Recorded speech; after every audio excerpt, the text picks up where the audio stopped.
Okay, here's the next installment of Legends of the Steel Pipe Business. And I'm sitting today with Dianne Berger. Hello, Dianne. Hi, Randy. How are you? I'm fantastic.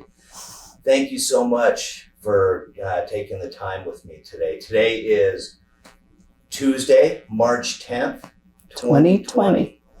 This is the finish of my second year doing these interviews. So, and I finally got my first woman. All right. Yay.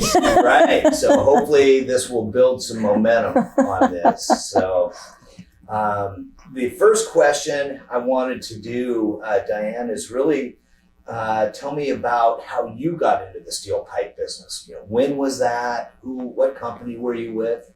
It was back in 1975, and my husband was playing softball, and I met a guy on the softball team that was the controller at International Alloys in Sugar Land, Texas. They were a stainless and alloy distributor. And he asked me if I'd be interested in going to work for them as an inventory control clerk. This was back in the day. So I kept inventory of stainless steel flanges and fittings, pipe, and alloy tubing for International Alloys on Cardex. You know, we didn't have computers in those days, so it was all done on Cardex. And that's how I started in the pipe business. Oh, very good. Now, Cardex, you're talking about almost like a Rolodex, but you've got cards that and you manually bring it in and take it out and balance it at the end of the month and make sure that it matches what you've invoiced and what you've imported. At that time, we were importing, so sure. That's how I started. And how long were you with that company? Well, that was in 74. In the late 70s, we were acquired by Monisman, and it became Monisman International Alloys. And then I moved from there to Monisman Pipe and Steel on the trading side when they decided to close down the distribution side. And I moved to the trading group. So all in total, from International Alloys till my last days at Monisman were 22 years.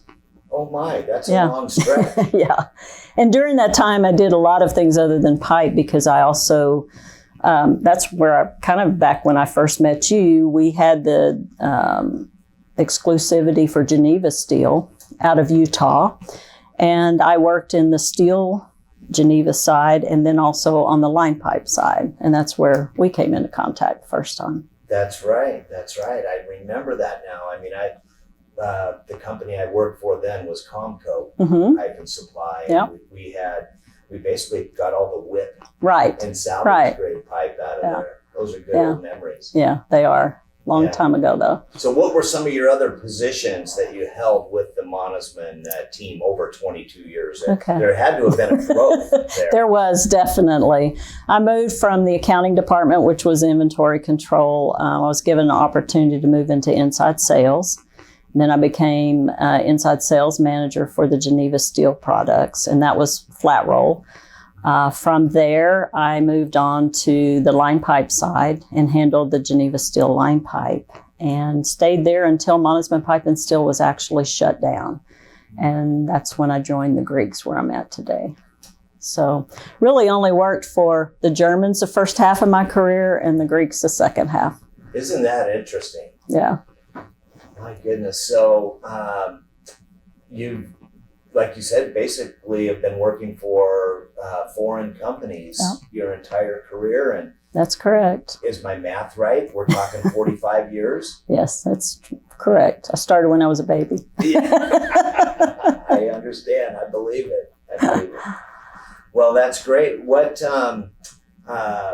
when you tell me how you got started, you call them the Greeks. Yeah. We'll Sorry. That's okay. We'll mention the name. Tell us exactly. Corinth Pipe Works, which is CPW America, is our company here in the United States, and the CPW stands for Corinth Pipe Works. And what year did you start with them? In 2000. 1999, December of 1999. So this is our 20th year here. Started it along with Peter Borgards, who's now with Berg. he and I moved from Montezuma Pipe and Steel to join the Corinth side, and we started the company here in Houston together. And Corinth Pipe Works, CPW, did they not have a stateside or a U.S. presence? That's a good question. 20 years ago, they made the decision to invest and build a new set of plants in Greece. They had an older mill there that was there since the 50s. They sold that and moved it to Russia, and we have a joint venture with TMK. But they decided to invest in what's called our Thisbe plant, which is this plant behind me. We have all of the ERW size plants. We have a small tubing mill. We have an ERW line that goes up through 26 inch. We have an LSAW line and a spiral line there, and 2 coating plants. So it's all under one roof, everything welded. So basically, I'm guessing, you tell me, but that you quote big pipeline projects. Yeah, that's our main focus, is on projects.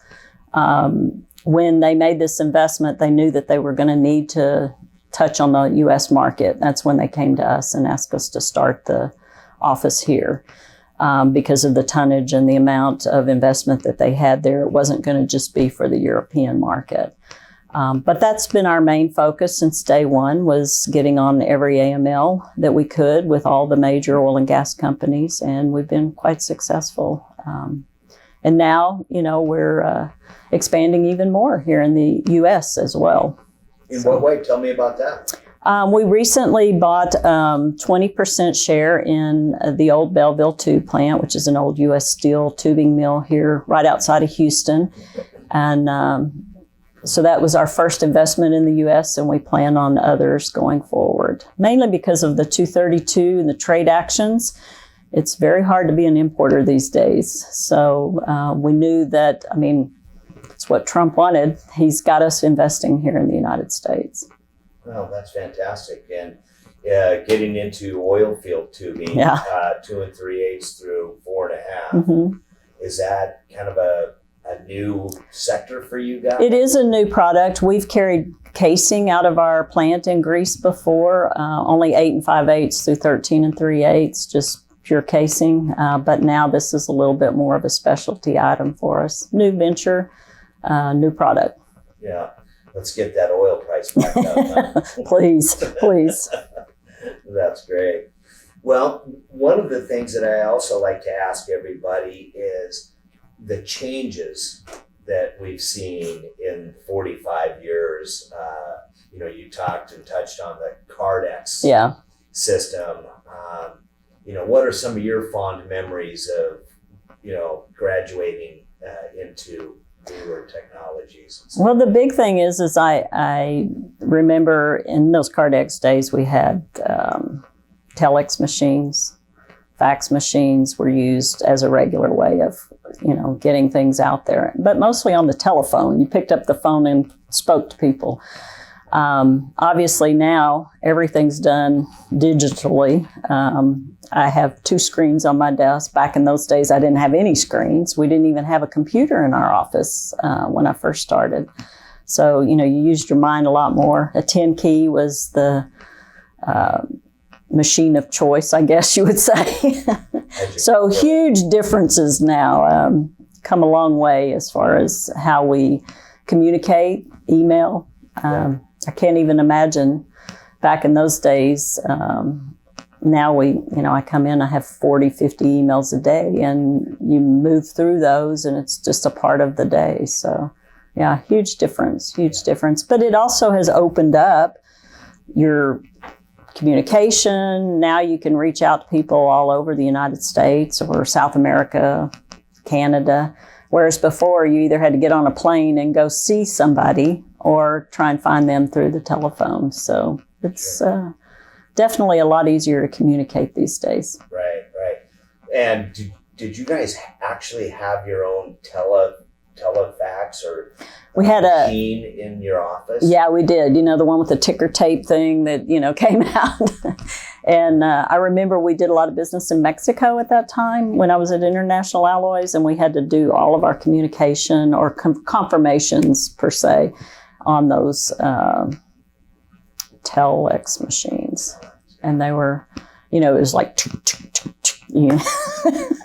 like bringing Morse code over. Now the email that you and I send on a 5-second whim, it would take us all afternoon to type that out and put it through and then double check the tape and make sure that it went properly.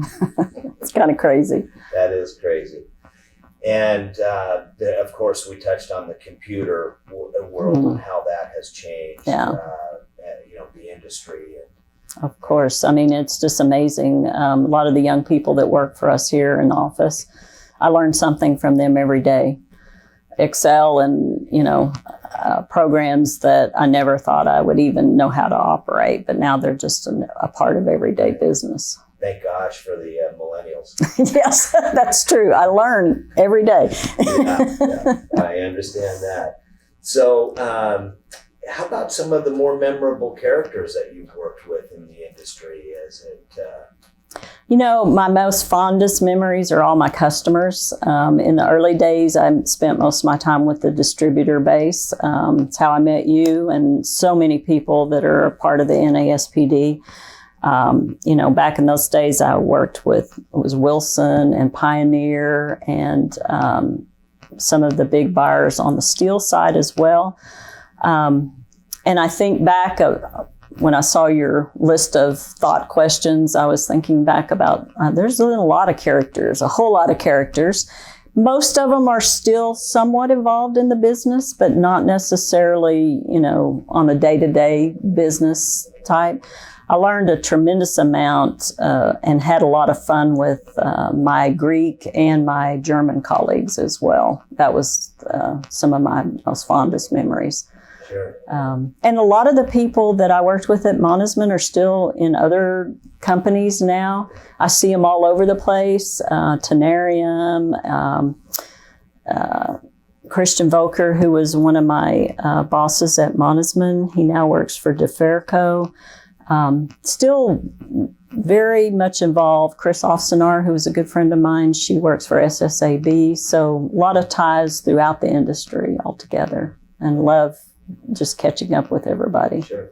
You touched on the NASPD, National Association of Steel Pipe Distributors. You were actually our president. Past president, yeah. What year? Oh, I was afraid you were going to ask me that. Look on that plaque back there behind you and tell me. I'll do it. It says president from 2007 to 2009. Yeah, long time ago, but yeah. No, that was very, a lot of fun. I was totally shocked when they asked me to go to that. I'm sure you can share that experience. It was like, wow, this is such an honor. Especially because I'm on the other side of the table. The last 25, 30 years of my career, I've been a mill rep basically, or salesman on the other side. So not a regular member, but it's been a great experience with NASPD. Been going, I want to say my first meeting was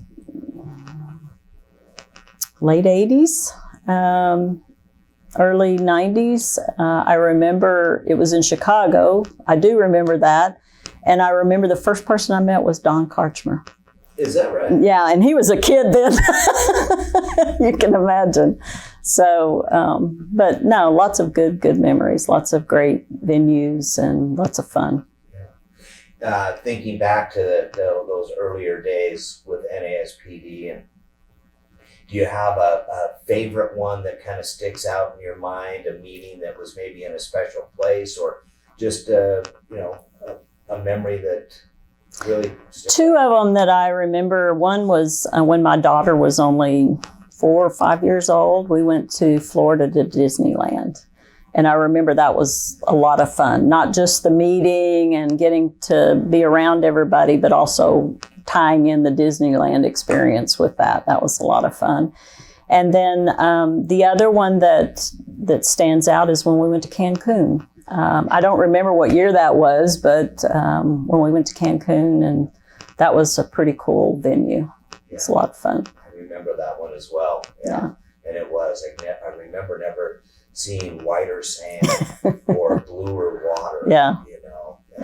But those Mhm. Did you, when you were attending those meetings, back in the 90s and early 2000s, was there certain friendships that you struck up that, became now lifelong friends? Lots of people like Betsy and Bill Buckland, I've always enjoyed being with. We've gone gambling, we've hung out together. That's always been a fun group for me. And I've had a little different experience than a lot of people because most of the time I attended by myself. I didn't have my spouse with me. He was the Mr. Mom, stayed home with my daughter when I was out having lots of fun at some of these events. And so many times I would just hang out with some of the single people that were there. Most recent, I can say Crazy Times with Don Barter and Wendy Hatz and some of even my competitors, just getting to catch up with them and hang out together. Yeah, no, that's awesome. Yeah.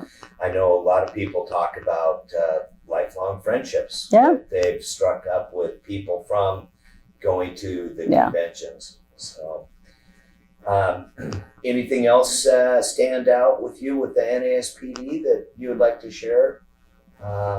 Whether it be we've talked about old friends and unique locations.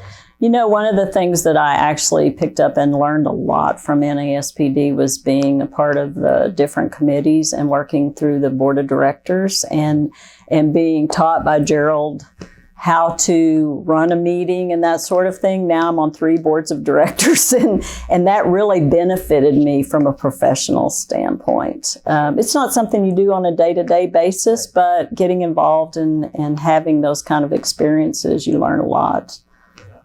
So the NASPD was your first board of directors experience? Yes, yeah.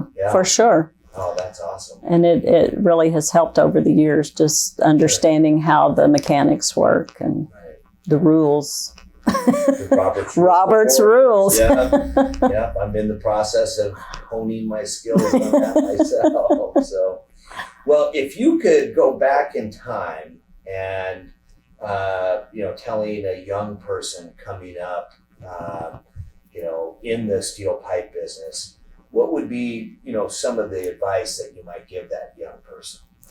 I think the one thing that, at least from my viewpoint, that helped me through the years was focusing on the customer, because they were the most important thing to us. And no matter what role I played within the company and or both companies, customers were the reason why we were there. So really focusing on customer service and being there with answers and solutions and help. I think that's the key to anybody's success in the pipe business. Did you have a mentor? Looking back, did you have a mentor in the pipe business? I had 2 mentors. One was Rudy Georg, who was the president of Monisman Pipe and Steel for the whole time that I worked for them. He had been in the pipe business forever, starting with the Monisman brothers in Germany. Just a delightful man, and he helped me on many occasions each time that I was promoted at Monisman. And he always gave me good advice, pushed me towards different products to really focus in on. And the other mentor I had was my father. My father had his own business. Both my brothers were a part of that business. And when I hit kind of a bump in the road in the steel and pipe business, I was up for a promotion. And back in those days, it was even more of a man's world. I was passed over for that promotion that I felt like I was very qualified and should have not been passed over. So my dad said, you don't have to do that. Come work for me for a year. Let things settle down, refocus your energy, and then see what you want to do. So I left Monisman for almost 2 years, and I didn't burn any bridges. I just did exactly as my dad said, and I followed his lead for a couple of years. It's the same time that I had my daughter. It allowed me to kind of step away. And then I went back to work for Monisman, and at a much higher position. It really helped me a lot, and so I always think of my dad as my mentor, giving me that advice. That's a great story. Okay. Yeah, I love it. you talk about, maybe a bump in the road or a low part there in your pipe career, or a pause that, that you have done. What kept you going, to come back to the... It was really just the love of the customers and the business itself. I mean, even though I was totally happy with my dad's business, working with my brothers, family business, totally different than what I had been used to. I still had that want and need to succeed in the pipe and steel business. And so it was natural to go back, and never looked back after that. Right. What are your plans going forward? You can't work another 45 years in the steel pipe business. No, I'm actually starting to look towards thinking about stepping away. I have 2 grandsons who I enjoy spending a lot of time with. My husband and I have been married for 47 years. Congratulations. Thank you. And so just spending more time and getting away from it. It's been a rough last 2 years in the pipe business, and as an importer with all the trade actions, 232, anti-dumping. Spent more time last year in Washington than I did in visiting customers, which is never a good thing. Finding our way through all of that, it's changed where my direction is going, and who knows, maybe next year. Well, we've sure the pipe business has been fortunate to have you as long as we have. So thank you. Maybe you'll have a long transition so that you can keep. I don't think I'll ever give it completely up. I may figure out a way to keep a finger in it for a while. Sure, and coming to the NASPD meetings, seeing all of your old friends. That's right. For sure. Is there a secret to success that you would tell a younger person coming up through the ranks? I tell the young people that work for me all the time. I do have quite a few millenniums that work for me, and I tell them all the time to just keep your head down, focus on your customers, make sure that you answer their questions. I know it's a digital world. Every once in a while, pick up the phone and call and talk to them, get to know them a little bit better. These are things that make you successful. You can't just send emails all day long. I think that's key going forward. I still believe it's a personal business.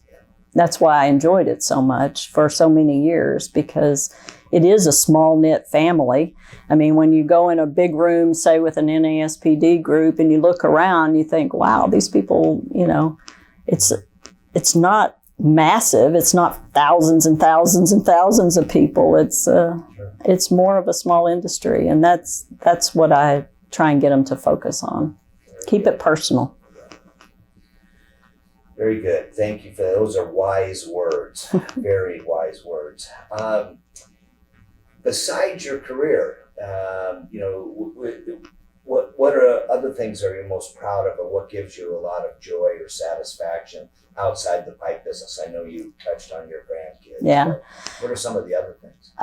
Spending time with family is probably number one, but number two is my husband and I love to garden, work in the yard, and we like to gamble. Those are two things that kind of go hand in hand.